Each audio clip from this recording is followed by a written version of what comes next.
Before we dive in, if you love epic tales of war, strategy, hit that subscribe and like button, turn on notifications, and join our growing legion of warriors. Now, let's begin. Imagine this. A warship unlike anything the galaxy had ever seen, emerging from the void like a specter of annihilation. A vessel built not for conquest, not for diplomacy, but for a singular, terrifying purpose: absolute and total destruction. The universe had always dismissed humanity as a primitive species, unworthy of fear, undeserving of respect. But on this day, the galaxy learned a lesson it would never forget. This is the story of the battle that changed everything. The day humanity proved it was the most terrifying force in existence. For centuries, the galactic hegemony ruled the stars with an iron grip, a coalition of powerful alien species that had long believed themselves to be the rightful masters of the cosmos. They had crushed countless civilizations, wiping out any race that dared challenge their dominance. To them, Earth was nothing more than a minor backwater world, an insignificant blue dot orbiting an average star. The hegemony barely acknowledged humanity's existence until it was too late. It started with a single, brutal mistake. A hegemony fleet, led by the war-hardened Zalari Dominion, descended upon the Sol system. They came in arrogance, not expecting resistance. After all, Earth had never been part of the interstellar fold. The invasion was swift, merciless. Cities burned, satellites were shattered, and the sky was filled with the thunderous roars of orbital bombardments. Humanity should have crumbled, but it didn't. The Zalari never expected the response they received. The moment their assault began, something within the human psyche changed. This wasn't a war of conquest. This was survival, and humanity had always been at its most dangerous when backed into a corner. The galaxy had no idea what it had just awakened. Human fleets, thought to be primitive, suddenly moved with uncanny precision. Earth's defenses, assumed to be nothing more than relics of a bygone era, activated in terrifying synchronization. It was as if the planet itself had been waiting for this moment. The first wave of Zalari ships found themselves trapped, their hyperdrives jammed, their communications severed. One by one, the invaders began to disappear. No distress signals, no wreckage, just pure silence. The hegemony's admirals scoffed. They thought their ships had encountered malfunctions, perhaps anomalies in Sol's unique gravitational field. But then, the messages began. Glitching, distorted transmissions of Zalari captains screaming in agony, their final words cut off by something unnatural. The hegemony scrambled to make sense of it. How could a primitive world wipe out an entire invasion fleet so effortlessly? But the horror was only beginning, because the next message the hegemony received wasn't from the Zalari. It was from Earth itself. A single transmission. No threats, no demands, just coordinates. Coordinates leading to a region of deep space where the hegemony's most powerful armada was stationed. The meaning was clear. We know where you are. Come and see what happens next. Panic swept through the hegemony's high council. This was impossible. Humanity wasn't even supposed to be capable of interstellar communication, much less strategic planetary defense at this scale.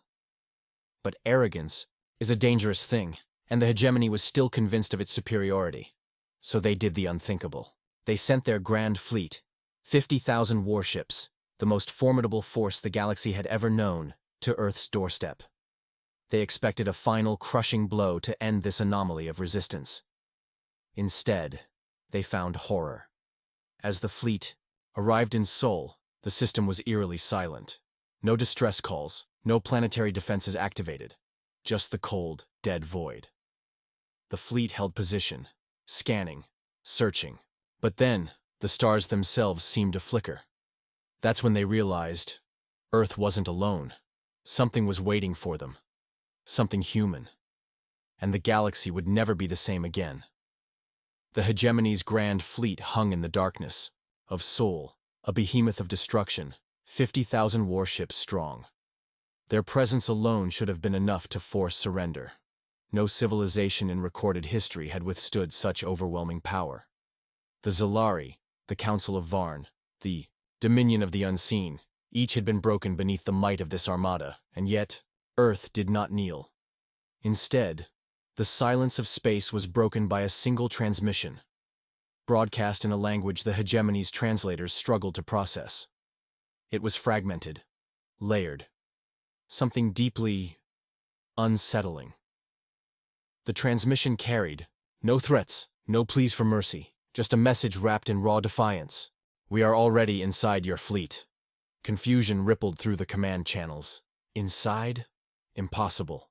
Humanity had no interstellar transport, no known teleportation technology, no ships fast enough to breach the hegemony's blockade, and, yet, strange anomalies began appearing across the armada. First, it was the sensors. Long-range scanners flickered, reporting ghost signals, faint echoes of ships that weren't supposed to exist. Targeting systems started misaligning by fractions of a degree. Not enough to cause immediate concern, but enough to make the admirals uneasy. Then, the disappearances began. At first, it was just a few outlying ships. A corvette here, a battleship there. No distress beacons, no emergency hyperspace jumps. They simply vanished. The fleet's command structure, forged in 1,000 conquests, struggled to maintain cohesion. They blamed malfunctions, miscommunications. But the truth was far worse, because the next ships to vanish weren't on the outskirts. They were at the very heart of the armada. Warships, heavily shielded and guarded, began flickering off the fleet's tactical readouts one by one. Crews reported strange anomalies, whispers in the corridors, shadows moving where no shadows should exist. Then, silence. In a desperate bid for control, the hegemony's admirals ordered a full-scale system scan. Every ship in the fleet turned, its sensors inward, searching for infiltrators. But there was nothing. No enemy boarding craft, no detected life forms, no evidence of breaches. And then, the first message came. It was from the Void Reaper, one of the fleet's command dreadnoughts. A massive vessel, a city in space, manned by over 100,000 soldiers. Its transmission started normal, routine status updates, before dissolving into chaos. The voices of the bridge crew shifted from professionalism to confusion, then fear. Something's here. We don't know how it got in. It's not showing up on scans. It's moving through the corridors. The Admiral's voice, normally calm and calculated, cracked with terror. We've lost contact with engineering. Fire teams sent down there never came back. Internal defenses aren't responding. And then, the screams. Not just panic, agony. A sound no species in the galaxy should have been capable of making. The transmission cut out mid-sentence. The last thing heard was a single unnatural whisper that sent shivers down the spines of every living being who listened to it. Run. The Void Reaper was gone. One of the most powerful warships in the hegemony's arsenal had simply ceased to exist. Not a single escape pod. No wreckage. Just the cold emptiness of space where it once stood. Panic set in. This wasn't a battle anymore. This was a massacre. The admirals ordered a retreat. A full-scale jump out of Sol, back to the core systems where they could regroup. But when the fleet activated its hyperdrives, nothing happened. Their systems had been hijacked. One by one, entire ships lost control of their engines. Weapons locked up. Shields powered down.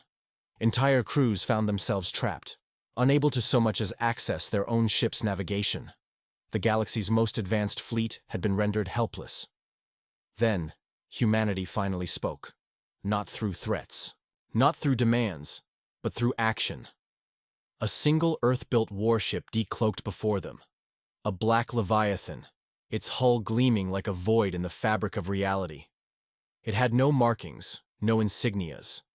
Just a name, written in ancient human script. The hegemony's translators struggled to decipher it, but its meaning was clear in any language. Abyss. With a flash, the first shot was fired. A single projectile, no larger than a fighter craft, tore through the hegemony's flagship like a blade through flesh. There was no explosion, no energy discharge, just silence. And then, the entire ship collapsed inward, as if consumed by an invisible force. The admiral screamed orders, but it was too late. The slaughter had begun. Humanity was no longer fighting a war. It was sending a message. A message that would be heard across the entire galaxy. The lesson was simple. You came to exterminate us. Now you will learn why that was the worst mistake of your existence. Panic. It was an emotion the hegemony's warriors had never truly felt. Until now. The fleet's most powerful ships, war-forged dreadnoughts that had crushed empires, were helpless. Their weapons refused to fire. Their engines wouldn't respond. Their escape pods remained locked in place. For all their technological might, they had become prisoners in their own warships. But humanity? Humanity was just getting started. The Abyss, the lone Earth-built warship, hung before them like an omen of death. It had no shields, no visible weaponry. Yet it was the predator, and they were the prey. Aboard the command deck of the remaining hegemony dreadnoughts, panic turned to horror as the fleet's internal comms came alive. Not with orders, not with battle updates, with screams. The crews were dying, but not by human hands. Something had infiltrated the ships, something unseen, undetectable, unstoppable. The security feeds, those that hadn't already been hijacked, showed only glimpses of the carnage. A Zalari warrior, his exoskeleton reinforced by centuries of evolution, fell to his knees, his own shadow rising behind him, wrapping around his throat like a living entity before dragging him into the abyss. A command officer, locked inside a sealed control room, was flung against the walls by an invisible force, his body contorting in ways no organic being should. Bend. And then, the worst part, the voices. Not human, not alien. Something else. The fleet's remaining admirals tried to coordinate, tried to issue commands. But the more they spoke, the more they heard their own words being repeated back to them from something else, something mimicking their voices, mocking them, whispering in their ears from just beyond their field of vision. Entire ships became tombs. The few crew members who made it to escape pods found them locked from the inside. No matter how hard they pounded on the hatches, no matter how desperately they screamed, the pods never launched. And then, just when it seemed the nightmare had reached its peak, the Abyss sent out its final transmission. A simple phrase, spoken in perfect, flawless hegemony dialect. You were warned. The ship vanished. Not through hyperspace, not through any known method of travel. It simply ceased to be. And with it, so did the fleet. 50,000 warships, the most powerful armada ever assembled. Gone. No explosions, no debris, no evidence they had ever existed. The only thing left behind was a single probe, broadcasting a message on every known frequency. The hegemony's surviving leaders, those who hadn't joined the doomed invasion, gathered in terrified silence as the message played. It wasn't a demand. It wasn't an ultimatum. It was a warning. This is your only mercy. Come again, and you will cease to exist. And then, the signal ended. For the first time in its history, the hegemony, the galaxy's undisputed rulers, surrendered. They erased Earth from all galactic star charts, declared it a forbidden world, a place never to be spoken of again. But it didn't matter, because the damage had already been done. The galaxy now knew the truth. Humanity was no fragile species. It was the most terrifying force in existence. And the worst part? No one knew how much of its power had actually been revealed that day. Or, if humanity had only been toying with them, the universe would never be the same again. The hegemony's homeworld, Vorak Prime, was a fortress, a planet city spanning continents, surrounded by orbital defenses that could obliterate entire moons. It had stood for millennia, untouched, invincible. But now, it was silent. The High Council sat in stunned disbelief. 50,000 warships vanished. The best admirals, the most seasoned warriors, erased. The very idea was impossible. Yet the void of deep space had swallowed their fleet whole, and in its place, humanity had left a message. Across Vorak Prime, on every screen, every holodisplay, a symbol appeared. A human handprint, black as the abyss, seared onto the galaxy's consciousness. It had no explanation, no accompanying demand. Just a silent statement. They had come to exterminate Earth, and Earth had answered. And now, The hegemony's leaders faced an impossible question. What did humanity want? For centuries, war had been their answer to every challenge. But this was something else. The greatest empire in the galaxy had finally met a force beyond its comprehension. Then, the nightmares began. It started with the admirals, the few who had remained on Vorak Prime to coordinate the invasion. They were the first to lose their minds. One by one, they were found in their chambers, whispering in languages they never spoke, staring at walls that weren't there, drawing the black handprint over and over again. Some screamed of shadows moving in the light. Others spoke of whispers that were not their own. Then, they started vanishing. No alarms, no signs of struggle. Just empty rooms, still warm, as if they had only just been there. The council tried to suppress the truth, tried to pretend that fear was not consuming them from within, until one of their own members burst into flames mid-sentence, right before their eyes. There was no fire, no accelerant, just pure, unexplainable annihilation. And then, the final horror. A transmission. It came from deep space, outside the boundaries of hegemony territory. From nowhere and everywhere at once. It had no known origin. At first, it was silence. Then, the voice. A perfect replica of the Vorak High Chancellor himself. But he was sitting right there, in the council chamber. Do not seek us. The real Chancellor froze. His blood turned to ice, because he wasn't speaking. Do not study. Us. The council members recoiled in horror, because the voice wasn't just mimicking him anymore. It was learning every inflection, every pause, every nervous breath. It wasn't just copying him. It was becoming him. Do not think you understand us. The voice deepened, shifted, twisted into something inhuman. Because you don't. And then, the entire chamber plunged into darkness. For 13 long seconds, there was nothing. No sound, no light, no breath. When the illumination returned, 3 council members were missing. Gone, without a trace, and on the walls, seared into the very stone, the black handprint remained. At that moment, the hegemony, the greatest power the galaxy had ever known, surrendered completely. Not just militarily, not just politically, but in their very souls. Because they finally understood the truth. Humanity was not a species. It was a force. Something ancient. Something unknowable. Something that should never have been provoked. And from that day forward, there was only one law, one absolute, unbreakable command, whispered in every dark corner of the galaxy. Never go to Earth. The hegemony's surrender was not spoken. It was not signed on paper. It was understood. From the highest-ranking warlords to the lowest bureaucrats, from the powerful Vorak elite to the lowest species in their dominion, a silent law was written into the very fabric of existence.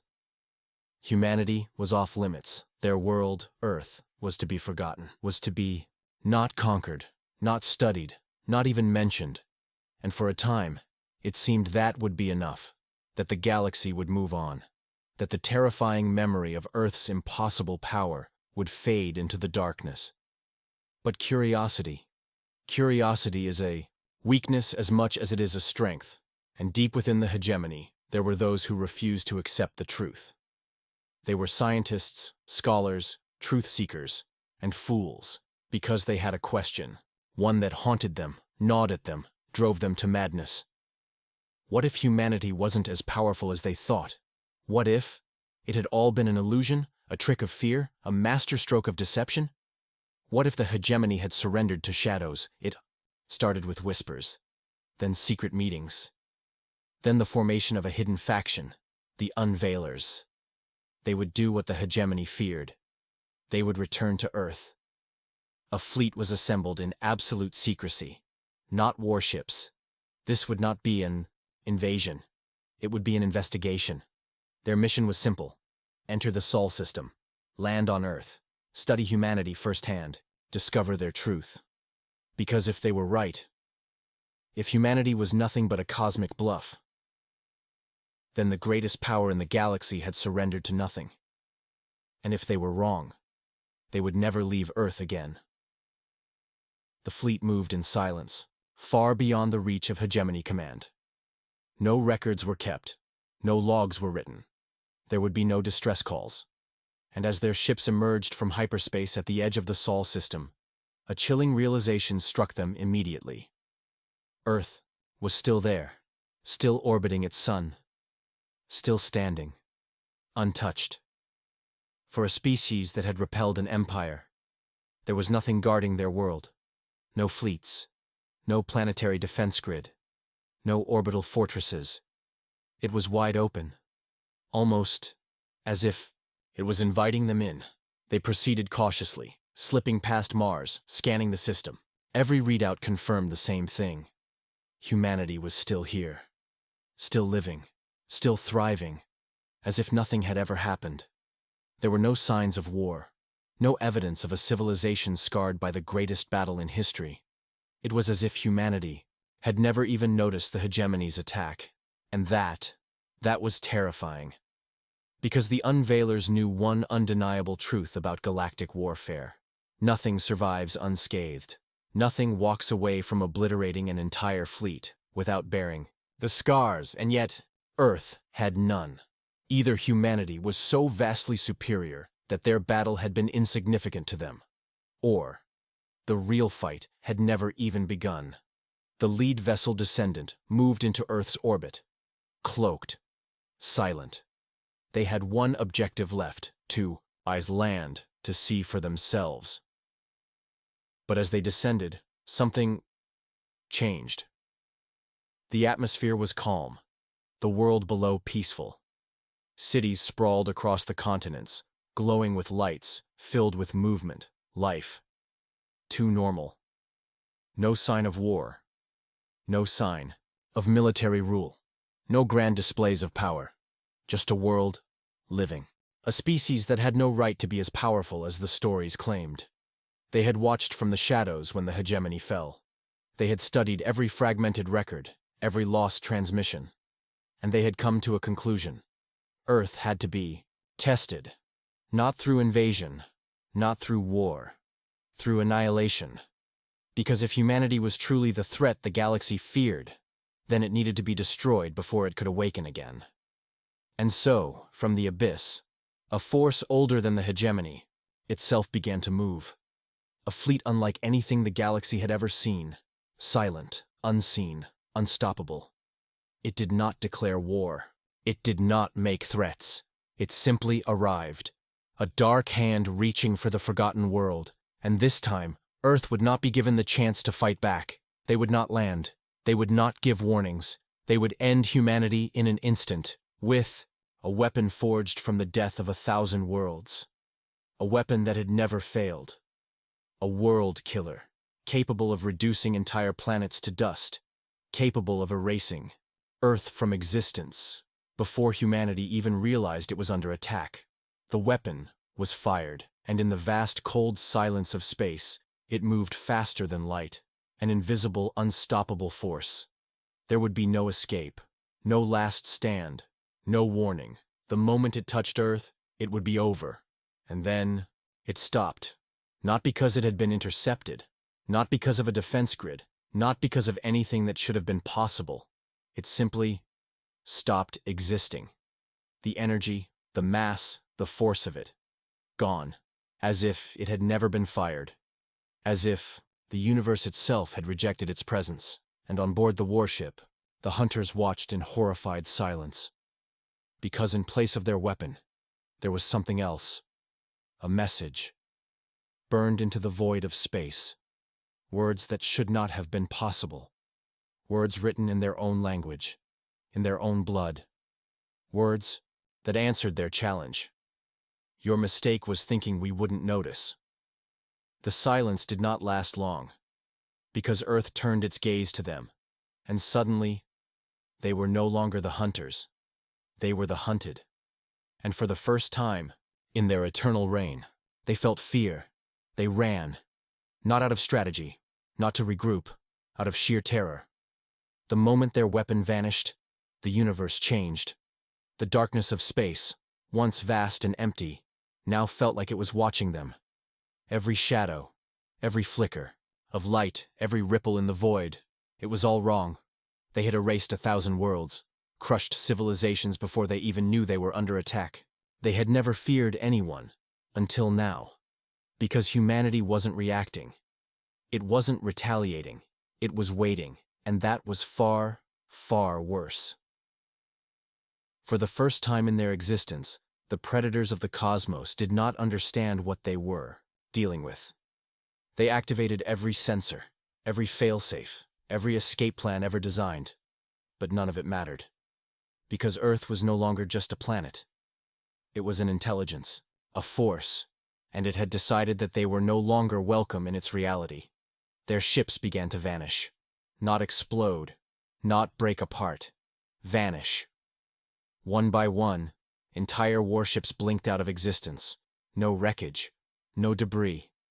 As if they had never been, and then the voices began. Not from their ships, not from comms, from inside their minds. You were warned. You are not the first. You will not be the last. The survivors screamed, clawed at their heads, but the words did not stop, because they weren't being spoken. They were being rewritten, their thoughts, their memories, their very existence. And then, one final realization. A truth so overwhelming, so impossible, that their minds shattered trying to comprehend it. Humanity was not defending itself. It never had been. Because this was never a battle. This was a decision that had already been made, and the galaxy did not need them anymore. Their last remaining ships fled, the strongest, fastest warships ever built, tearing through the fabric of space, desperate to escape. They did not stop, they did not slow, but no matter how far they ran, Earth was still there, watching, waiting, knowing. And deep in the heart of their crumbling fleet, the last remaining commander, one of the most feared warlords in the history of the galaxy, wept. Because he understood this wasn't just a defeat. This wasn't just the end of his people. This was something worse. Humanity had spared them, not out of mercy, out of indifference. And that meant one thing. They were no longer worth erasing. They were nothing. And as they vanished into the blackness of space, the last remnants of their once great empire, they knew one final undeniable truth. Humanity was not the most powerful species in the galaxy, was the only one that mattered, and so the galaxy remained silent. Not out of peace, not out of diplomacy, but out of pure, absolute terror. The name Earth was never spoken again. No fleets were sent. No spies, no scouts. Because the oldest empires, the mightiest warlords, the most advanced civilizations, they all knew now. Humanity was not a species to conquer. It was a force to fear. A force that could not be stopped, could not be reasoned with, could not be understood. And somewhere, on a quiet blue planet orbiting an unremarkable sun, humanity waited. Because it knew. One day, they would come again. And when they did, humanity would remind them why the universe should have left Earth alone, forever.